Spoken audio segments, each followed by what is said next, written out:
Do you want the best PC games at the best prices? Then head over to Green Man Gaming. Use my affiliate link in the description below. Hello, you sexy biscuits. So today, I wanted to talk about the fact that Sony's gone and announced the PlayStation Classic. I'm going to tell you everything we know about it and give you my pros and cons. I want to make it very clear right now that the PlayStation 1 is my favorite console ever. I absolutely adored it growing up. This is where I had most of my nostalgic gaming memories. The PS1 was my main console for years.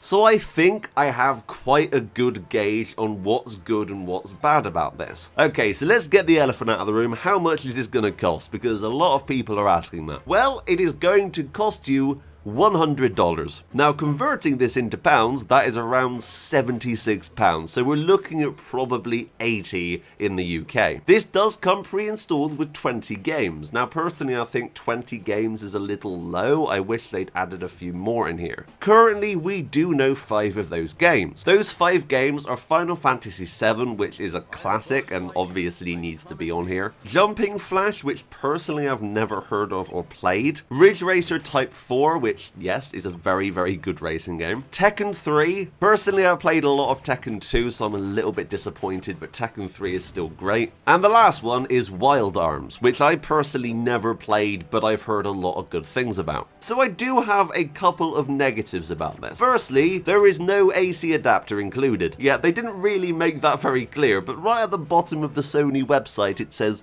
AC adapter not included. I wish that companies would stop doing this. Not everyone has that exact AC adapter hanging around in their house. This is kind of a similar situation to what Nintendo did with the DSi XL. And I remember back then that annoyed a lot of people. So the fact that they aren't coming out and saying, hey look, this isn't included is a bit weird. So I wanted to make that known now. Secondly, it has to be the controllers. Don't get me wrong, I love the original PlayStation controller, but a lot of the games really benefited from the analog sticks. And there are no analog sticks on these controllers. This is the original controller with only the D-pad. Now for 3D games, a D-pad just doesn't really cut it. Games like Driver really benefited from having analog control. Any racer on the PlayStation benefited from having analog control. And if they're going to be putting Gran Turismo on here, which I really do expect them to, then it's going to bring that game down a little bit. I wish that they had given us the option of having maybe the standard or the DualShock with the analog sticks. So I do find this a little bit weird, and also it does in theory limit the game list. There isn't going to be Ape Escape on here because that required an analog stick. So yeah, I'm a little bit disappointed about this. I really do hope that the wires are actually going to be long enough as opposed to the NES Mini, so I really do hope that's the case. Also, this is only coming with 20 pre-installed games. Now, with the NES and SNES Mini, they were hacked pretty quickly, and you could add any game you wanted. Now,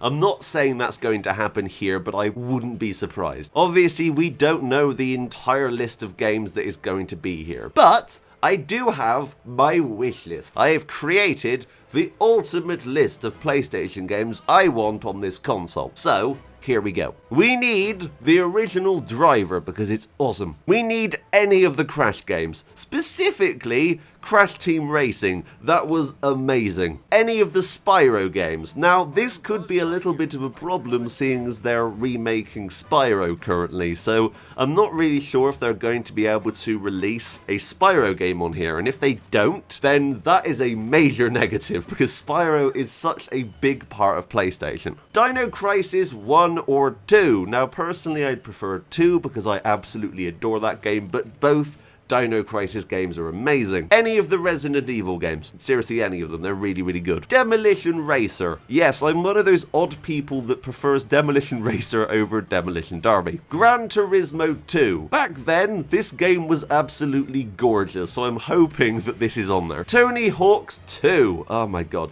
seriously, this game is immense, and if you've never played the school level, then you're missing out. Toy Story 2 is a must-have. Seriously, if they don't have this, I am going to be disappointed. Toy Story 2 is possibly one of the best movie tie-in games ever made. Spider-Man, Enter Electro. Yeah, I'm kind of into Spider-Man, obviously, with the current PS4 game. So if they could add Spider-Man 1 or Enter Electro, I'd be happy. G Police. Yes, you've probably never heard of it, but it's a game where you're in a futuristic city in a helicopter hover ship, and you have to go and take out bad guys. It's really, really good. Road Rash Jailbreak. Oh my god, this game is amazing. If you've never played Road Rash Jailbreak, you're missing out. And the last one I'd have is Medal of Honor Underground. Either 1 or 2. Personally, both of these games looked fantastic for their time and are my favorite first-person shooters on the console. So that is my list of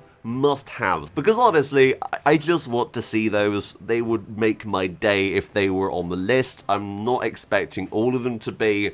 Tony Hawk's Pro Skater 2 has to be on there, same as Gran Turismo 2. I'm really hoping that Dino Crisis 1 or 2 is, and if it is, then that really does give hope that they might end up reviving Dino Crisis, because Dino Crisis is so good. Now, as I said, Spyro may be in trouble, because of course they are currently remaking it, and I'm not sure if they're going to be able to put Spyro 3 or Spyro 2 on this console, and that would suck. Same goes for Crash Bandicoot. Obviously, they only just remade those. I am wondering if Crash Team Racing's going to be on here, because that wasn't included. Annoyingly, I wish it was. But these are just my predictions. I don't know if these are going to be on here. So the last couple of things I wanted to say about this is it does look fantastic. It looks like a mini PlayStation, as it should. It looks beautiful. The reset button even suspends games. One really nice detail they have is if you press the open the disc tray button, it will allow you to go to the menu to choose the next game.